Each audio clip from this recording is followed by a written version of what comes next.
One single night shattered 3 centuries of sacred Ottoman traditions and altered the destiny of 3 continents. What you are about to hear unveils secrets long buried. The forbidden story of how a 15-year-old slave girl broke 5 untouchable imperial laws in one wedding ceremony, sparking a quiet revolution that would haunt emperors for generations. Her name was Hürrem Sultan, Roxolana to the west, the woman who defied ancient codes no ruler had dared to violate since 1326. But what happened in 1534 was not simply a marriage. It was an intimate coup carried out in the hidden chambers of Topkap's palace using the arts of seduction she had mastered within the imperial harem. Prepare to step into the darkest mysteries of Ottoman history. Records uncovered in Vatican archives speak of rituals, clandestine rites, and marital strategies that transformed a Ukrainian captive into the most feared woman of her age. Every broken rule was not accident, but part of a calculated design that gave rise to the Sultanate of Women, a century and a half when veiled figures behind marble walls secretly steered the empire. What you will discover now may forever change how you see power, desire, and the unseen forces that shape history. For when chronicles praise Salian the Magnificent, they conceal a far more unsettling truth. The true master of an empire stretching from Hungary to Yemen was a woman no man dared name aloud. But before we plunge into this forbidden chapter, I need a small favor. If you're drawn to these untold imperial secrets as much as I am, show it by liking this video right now. That small act helps me continue unearthing the darkest shadows of history. And here's where you decide what comes next. Leave in the comments the name of any queen, empress, or noble woman whose forbidden story you want exposed. The one with the most mentions will lead our next descent into history's hidden chambers. Will it be betrayal, vengeance, or a tale of raw passion? That choice is yours. And if you haven't already, subscribe and turn on notifications because what follows about Hurrem will leave you breathless. The year was 1520. Sultan ascended the Ottoman throne, inheriting an empire that spanned 3 continents and dominated the richest trade routes on earth, Constantinople. Now, Istanbul stood as the epicenter of Islamic might, where spices from India, treasures from Africa, and silks from Asia all converged. Yet within the glittering halls of Topkapı, ancient traditions held a fragile order in place. The first was the sacred rule of one concubine, one son, a law that ensured no mother could rise above the rest. The second, no sultan could ever marry a slave, for imperial unions were reserved for princesses of foreign courts. The third, no woman was ever permitted to dwell in Topkapı, the seat of government, to keep politics untouched by desire. The fourth, rigid titles defined every rank within the Hurrem, never to be altered. And the fifth, women were strictly barred from councils of war, diplomacy, or statecraft. For centuries, these 5 codes safeguarded the empire from chaos, blood feuds, and fratricidal wars. But in 1521, everything began to unravel. That year, a young Ukrainian girl, only 15, was brought into the imperial harem. Seized during Tatar raids on Roatin, she was sold in the slave markets of Kaffa before being delivered to Hapsa Sultan, the mother of Sultan. No one could have guessed that this red-haired teenager with piercing eyes would topple every sacred law and forever transform the balance of Ottoman power. Her name at birth was Alexandra Anastasia Lisovska, daughter of a modest Orthodox priest in Rohitin. Her early days were filled with prayers and embroidery lessons, never hinting at the storm awaiting her. But when Tatar horsemen swept into her village, she was torn from her family and thrust into the brutal world of slavery. In the markets of Kafir, traders prized her pale skin, Slavic beauty, and above all, her fiery hair, a rarity that raised her value. Yet it wasn't just her appearance. Her sharp mind and graceful bearing set her apart. In Istanbul, the valid Sultan Hapsa quickly recognized her potential. 4 months, Alexandra was trained relentlessly. She learned Ottoman, Turkish, Persian, and the basics of Arabic. She mastered core etiquette, music, dance, and most importantly, there refined arts of seduction that turned concubines into instruments of power. Her transformation was complete when she received a new name, Hurrem, meaning Theone, who brings joy. It marked not only her rebirth, but her entry into the most dangerous game in the empire. Sultan himself, at just 26, had ascended as both poet and warrior, blending classical education with military skill. European envoys described him as tall, refined with an aquiline nose, piercing eyes, and a quiet authority. His love for poetry and the arts distinguished him from his predecessors, and in 1521, when his gaze first met Hurrem's, neither could imagine that their union would ignite a revolution destined to reshape the empire. She carried the steel of survival. He wielded unchallenged authority. Together, they were about to inscribe the most scandalous chapter in the annals of the Ottoman Empire.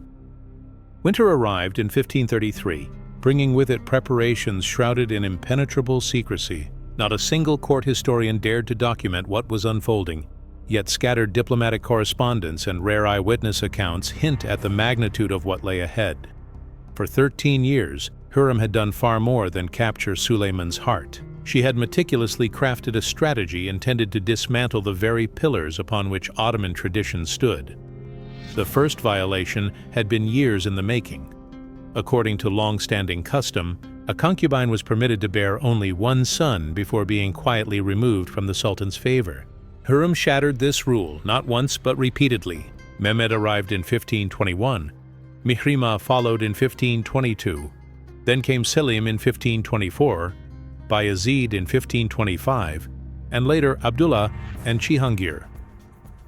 Each birth was an open act of rebellion against a sacred law designed for one clear purpose: to prevent any single woman from amassing dynastic influence.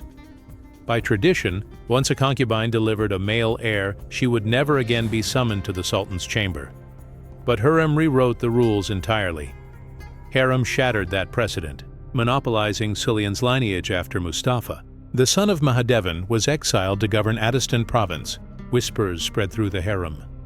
Eunuchs and viziers alike saw danger in her growing influence. Grand Vizier Ibrahim Pasha, Suleiman's closest ally, repeatedly warned against the power concentrated in this Slavic woman. In secret letters, he cautioned that she threatened the balance of the dynasty itself. Yet Hürrem was always one step ahead.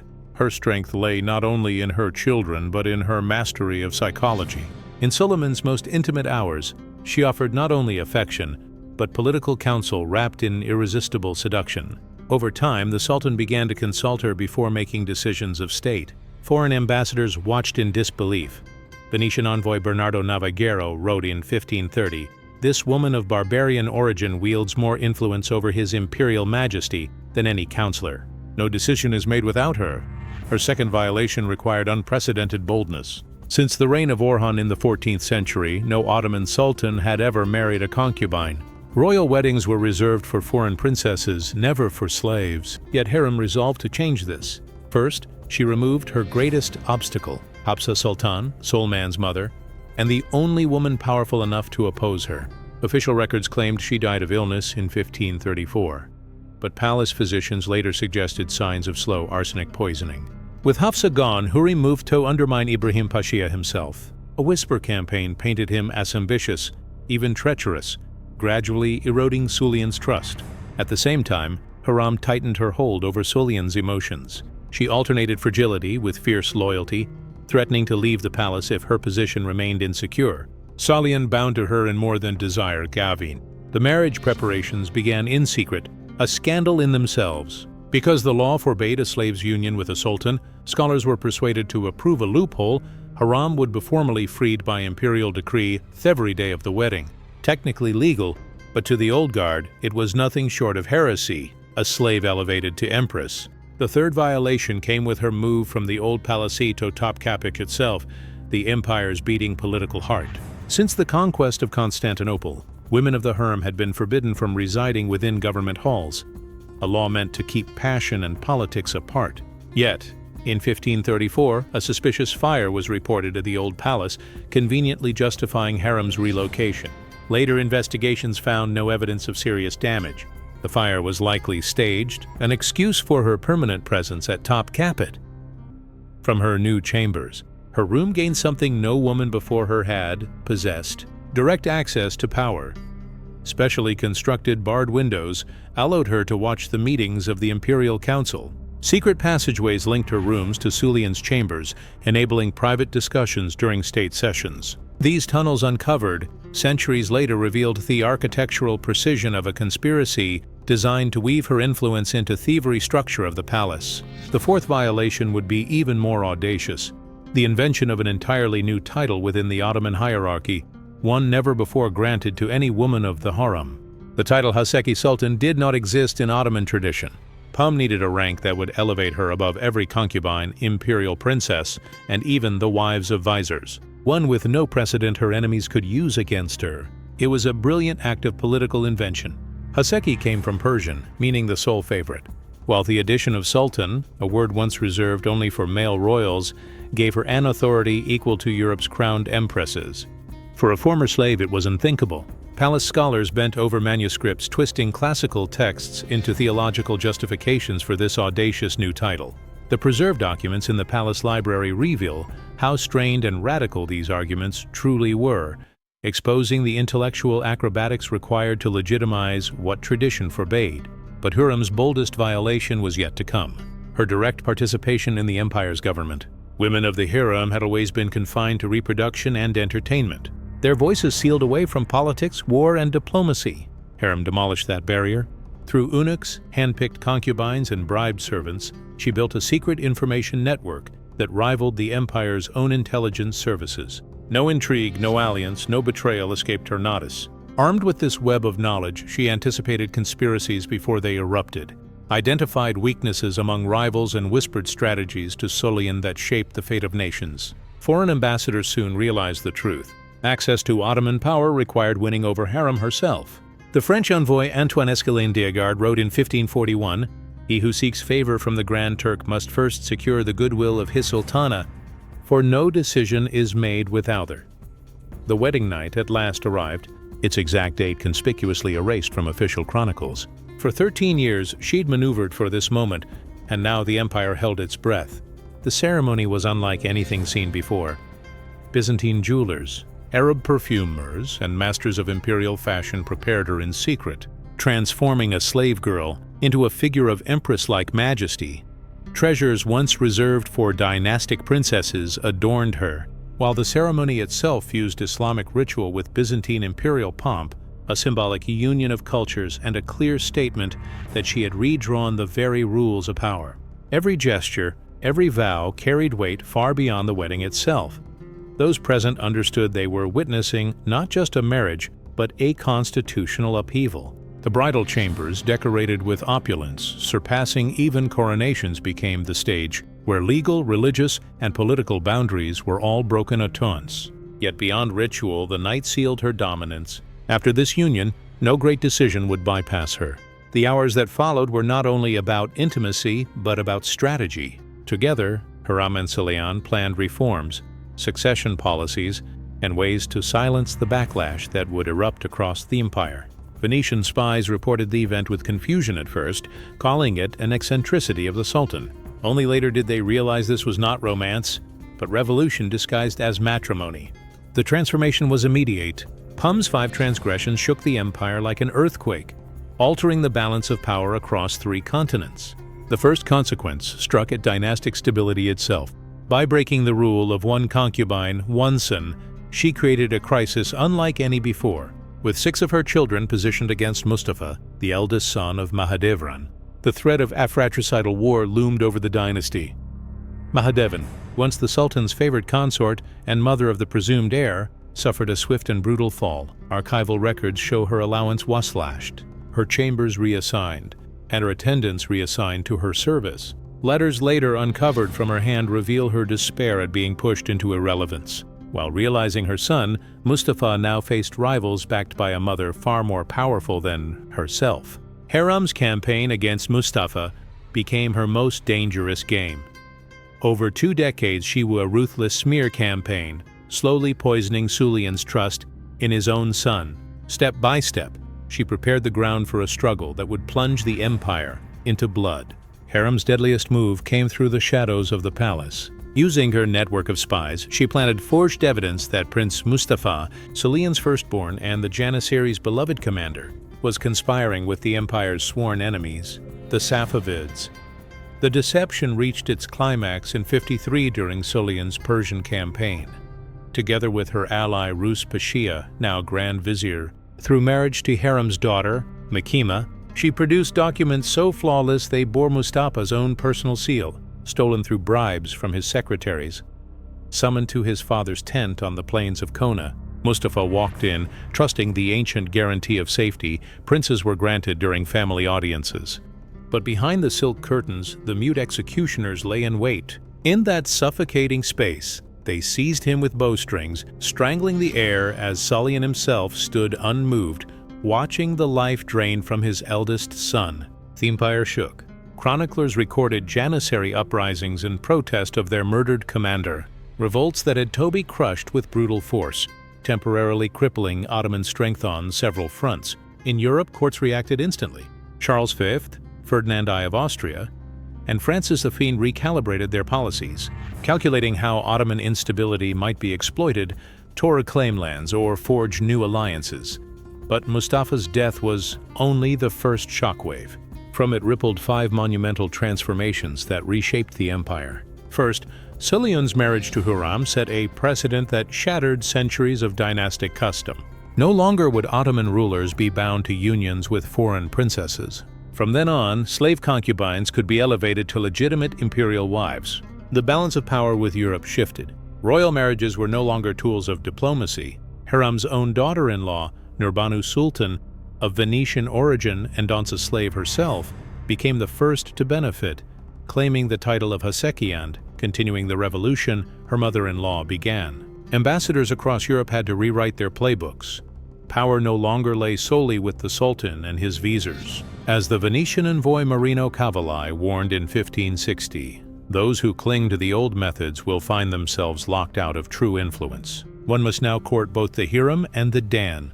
Second, Hurrem broke the walls of Topkapi itself. For centuries, the Hurrem had been separated from the machinery of rule, but her permanent residence inside the palace created unprecedented channels of influence. Architects constructed hidden passages and secret chambers that allowed her to observe imperial councils, even installing primitive devices to carry whispers through the walls. Ministers never knew if their words were being overheard by the Sultana or her spies. The paranoia this created twisted court culture into an early system of political surveillance, a precursor to modern state security.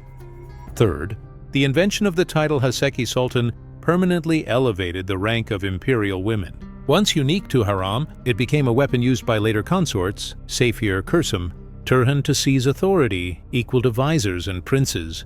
Court ceremonies, financial structures and hierarchies had to be rewritten to accommodate this new power. Hürrem Sultan, for example, drew an income of 2,000 aspers per day, rivaling provincial governors and entire military budgets. With it, she built mosques, hospitals, schools, and kitchens that competed with the grandest works of reigning sultans, extending Ottoman influence through charitable foundations that reached as far as Jerusalem, Mecca, and the Balkans. These endowments functioned as shadow embassies, diplomacy disguised as piety. Fourth, her role as direct political advisor broke the final taboo. PUM engaged in policymaking itself, establishing the precedent historians call the Sultanate of Women. For nearly 2 centuries, mothers, wives, and sisters of sultans would wield open or secret influence over imperial decisions. Letters preserved in European archives reveal Hürrem's correspondence with Sigismund II of Poland and German princes, where she negotiated alliances parallel to official diplomacy. She used her Slavic origin to forge bonds with Eastern leaders while asserting dynastic authority as the mother of future rulers. Each of these revolutions was born from that single night when a slave concubine defied 5 centuries off tradition, watched a prince strangled, and bent an empire to her will. Hürrem's shadow stretched far beyond her lifetime. The secret negotiations she conducted over prisoner exchanges, trade agreements, and marriage alliances often outmaneuvered the empire's official diplomats. Yet even she could not foresee how deeply her revolution would root itself in Ottoman politics. Her immediate successors seized the path she'd cleared. Hürrem Sultan and Saphir Sultan expanded female power within the palace, while underage or weak sultans saw their mothers, the valid sultans, steepen as de facto rulers. Hürrem Sultan, the most formidable of them, all directed the appointment of grand viziers, commanded provincial offices, and even decided military strategies across multiple fronts. She wielded such authority that she ordered the deposition and execution of sultans who threatened her dynasty's survival. This female ascendancy was not without resistance. The conservative Ummah thundered against the corruption of tradition, denouncing women's intrusion into male domains. Treatises survive from that era, brimming with outrage at what they saw as sacrilege against Islam's order. Yet the system endured. Military campaigns continued to succeed. Imperial finances held steady, and provincial administration functioned smoothly. Practical effectiveness silenced many critics. What had begun as scandal soon hardened into accepted reality. Abroad, Europe adapted. At first bewildered, foreign courts came to accept women as essential players in Ottoman politics. Ambassadors began bringing gifts specifically crafted for the sultanas, acknowledging them as legitimate actors of state. This diplomatic shift had ripple effects across Europe. Queens of France, Austria, and Spain watched with envy as their Ottoman counterparts bent empires to their will, and some quietly experimented with similar tactics within their own spheres. Hurrem's legacy also reshaped the cultural landscape.